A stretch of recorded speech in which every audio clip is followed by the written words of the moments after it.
Now, most people have been celebrating this holiday in America called Columbus Day. And Columbus was famous for discovering America, even though there was already people here. Before Columbus, according to the historians, everyone thought that the world was flat. And Columbus said, no, I'm going to continue going all the way to that point, and I'm going to get to another piece of land, and I'm not going to fall off the edge. And then when he continued and he got to another land, everyone says, wow, look, Ashrecha, Columbus. The world is not flat. This is just a few hundred years ago. Unfortunately, that entire story is completely false. And the reason why is because Am Yisrael has known that the world is not flat. As a matter of fact, Am Yisrael has known that the globe is a sphere, exactly as we know it today, already from Mount Sinai. And all of this is in the Torah. This first example is in the Gemara, which is a critical part of our oral Torah. We have two Torahs. We have the written Torah, which is the 5 books of Moses, and then the prophets. And then we have the oral Torah. The oral Torah explains what the written Torah actually says. And most people that don't want to believe in Judaism, whether it's because they're Jews and they don't want to keep mitzvot, or they're Christians and they're saying that some other guy came and saved everyone and now you don't have to do anything. All types of nonsense that people create in their mind. But everyone has a problem with this oral Torah. Even though Hashem said that He gave us the oral Torah in Mount Sinai also. But people say, no, but rabbis mentioned their names in the oral Torah. These rabbis weren't alive during Mount Sinai. Yes, but the information in the oral Torah must be divine.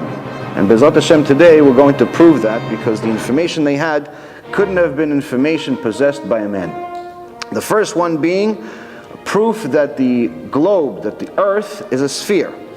In the Mishnah in Masechet Avodah Zarah, page 41.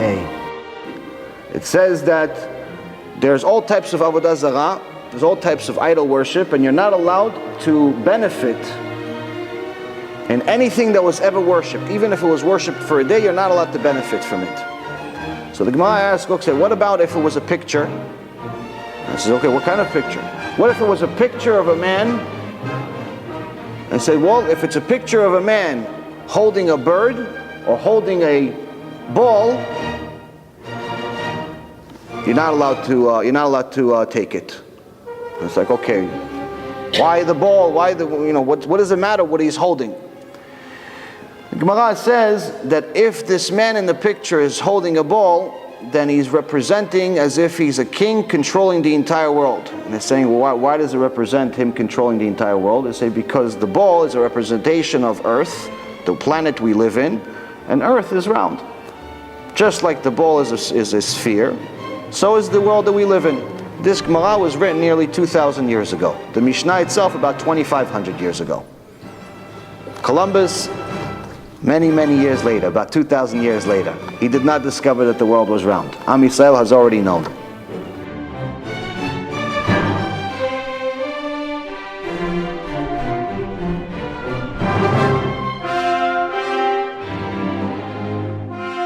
Now, in the Torah, we have a lot of things that in our current generation people get shaken up by. For example, when I tell people that if a Jew that does not keep Shabbat, according to the Halakha, according to the Rambam, he says that a Jew that doesn't keep Shabbat is considered a goy, is considered a Gentile.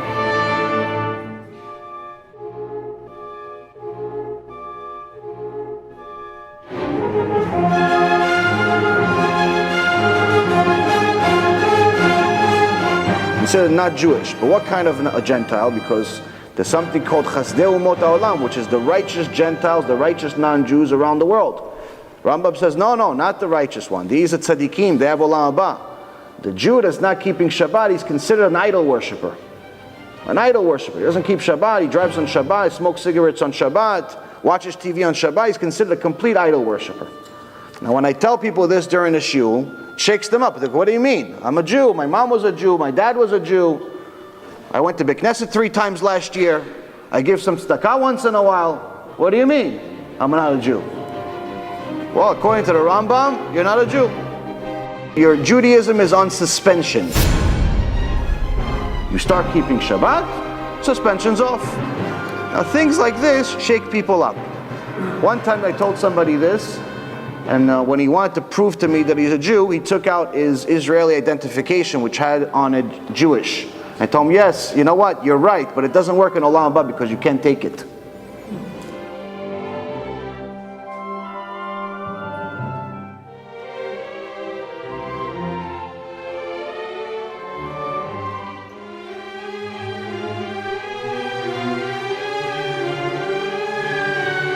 What proof is there that the Torah is really from God?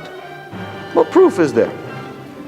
So now Hashem tells us in the Torah, there's certain types of food that you are not allowed to eat. If it's a fish, if you want to eat seafood, it has to have 2 signs. It has to have fins and it has to have scales. This is directly in the Torah. This is in the 5 books of Moses.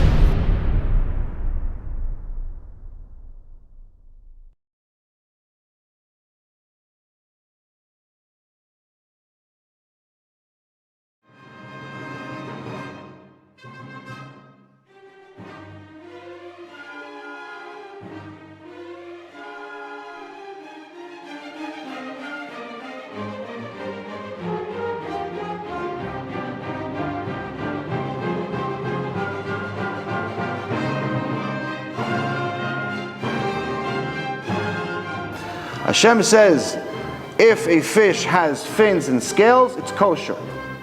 If it doesn't have scales, then it's not kosher. So Chazal says, what do you mean it doesn't have scales? It says, because you'll find fish that just has fins with no scales, but you will never find a fish that just has scales but no fins. Which means that this information cannot come from mankind.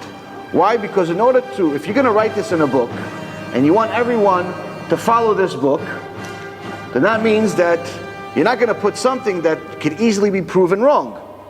If somebody goes, to the beach and fishes a fish, and they find a fish with just scales, you have yourself a mistake in the Torah, chas v'shalom. If there's one mistake in the Torah, the entire book is cancelled. There's no more Judaism. You no longer have to fast on Yom Kippur. You no longer have to keep Shabbat. There cannot be a mistake in the Torah. Why? Because it's divine. Divine means it's from God. God does not make mistakes. So now you have a situation where whoever said this, that every fish that has scales must have fins, must have known every single fish that will ever exist. There's over 2 million species that we know of on earth. There's over 40,000 different types of fish that we know of. That means that whoever said this 3,300 years ago had to have known everything that not only existed back then, but would ever exist, including mutations. And until this day, no one has ever found a fish with just scales, but no fins. You have many fish, like sharks, dolphins, and so on, that just have fins. But you'll never find a fish that just has scales. Which means that even if you find a fish that's cut off, you cut off half the fish, and you don't have the side that has the fins, and you only have scales. Gemara says, you know for sure that it's kosher. Why? Because you're never going to find a fish that just has the scales.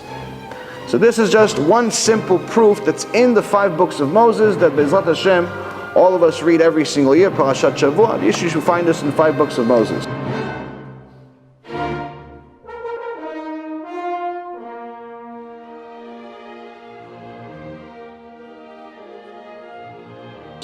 Another thing the Torah says is in regards to the animals that we eat. Hashem is a big makpid. He's very, very stringent in regards to what we eat.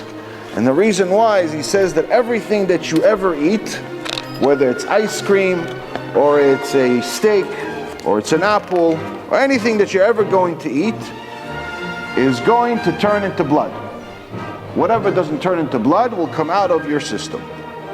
Now who told this food, whether it's a steak, to turn into blood, and then the apple comes in, it also turns into blood. And then on top of that, the burger also turns into blood, and the bun also turns into blood. How come it all turns into blood? Because obviously there's an intelligent designer behind all of this. That this blood, according to Hashem, is part of your neshama, it's part of your soul, which means that you are what you eat.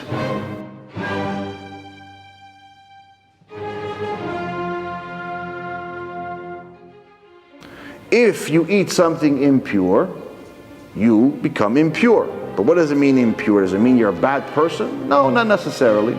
It means that if you try to learn Torah, it becomes nearly impossible. Because the Torah is the only thing that's truly spiritual in the world, and it's complete purity. Which means that if you go to a shiur Torah, and you eat non-kosher food, you're going to be like me when I was first starting to do tshuva. I go to a shiur, I'm completely 100% awake. 5.5 minutes into the shiur, I fall asleep. Why? Because the purity was too much for my neshama to take. So it takes some training and obviously takes some kosher food.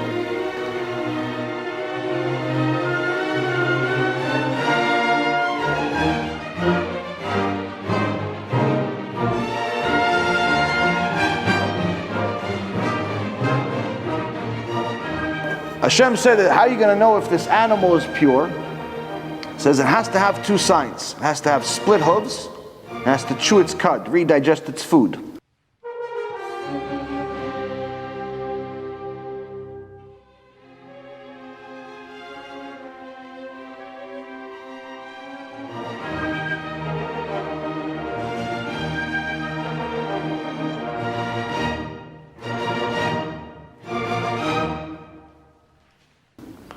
You can have approximately 10 different animals that he lists, a little bit more than 10 animals that actually have 10 species that have these two signs.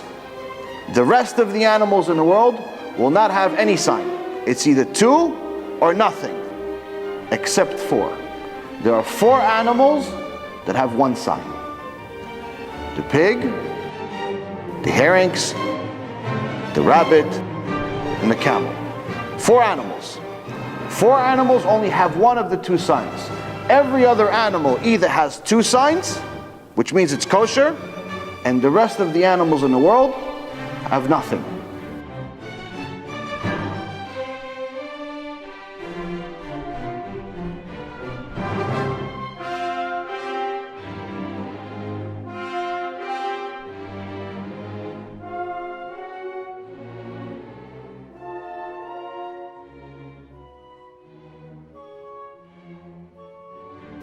What does this mean?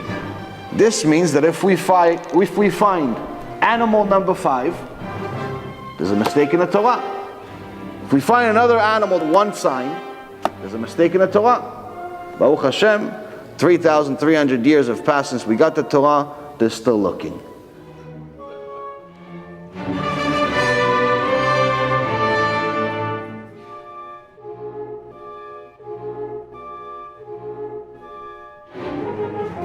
Another interesting thing that Hashem said about the animals, about kosher animals, that we didn't talk about in the last shiur, is that He wanted us to identify the kosher animal from the outside because that's easy for us to know, easier for us to identify.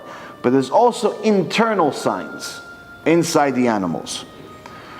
Now, according to Judaism, in order for an animal to be allowed for us, to be permitted for us to eat them, they have to be slaughtered in a kosher way.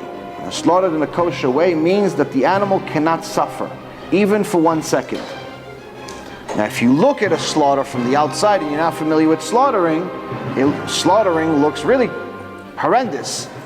It doesn't look like it's not painful, but there's actually scientific proof that it's not painful. All of the non-kosher animals, including mankind, have all of the blood at some point travels from the heart to the brain. Now someone is considered alive as long as there's blood going to the brain. As soon as the blood stops going to the brain, you're considered dead. It's not if the blood stops going to the heart. That's just a heart attack and B'ezrat Hashem somebody gets back. But as soon as there's no longer any more blood going to the brain, you're considered clinically dead. So now, as soon as we disconnect the blood from the brain of the animal is officially dead. Meaning that it's no longer functioning, it dies within a matter of less than a second. Now all of the animals have two veins that connect to the brain. On the bottom of their neck and on the top of their neck. Which means that regardless of, let's say for example, if this is the head of a horse, that means that there will be a vein on the bottom and a vein on the top. Even if we cut the vein, if we slaughter it on the bottom, there's still going to be blood coming from the top. Which means that until all the blood comes out of the bottom, he's still going to be alive and he's still going to suffer. He's going to feel the pain because he's still alive. There's still blood going to the brain from the top. So this means that there's no clean way to slaughter a horse or a camel or so on. But if you look at the kosher animals, if you look at the cow, you look at the lamb, you look at the ones that we're allowed to eat, the deer, there's only a few animals. There's a very unique thing about their creation. They also have two veins. But right before they get to the brain, both of the veins connect and become a single vein. Which means that when the rabbi slaughters the animal, he's only cutting one vein, and by the time the remaining blood goes from the end of the vein, from where you cut, to the brain, the animal is already dead. Which means that scientifically, it has never felt pain. If the animal feels pain, it's no longer kosher. So again, this is something that we wouldn't have known 3,300 years ago, unless God told us. And Hashem is telling us that if we have this kosher food, then we can learn His Torah, then we can connect to Him.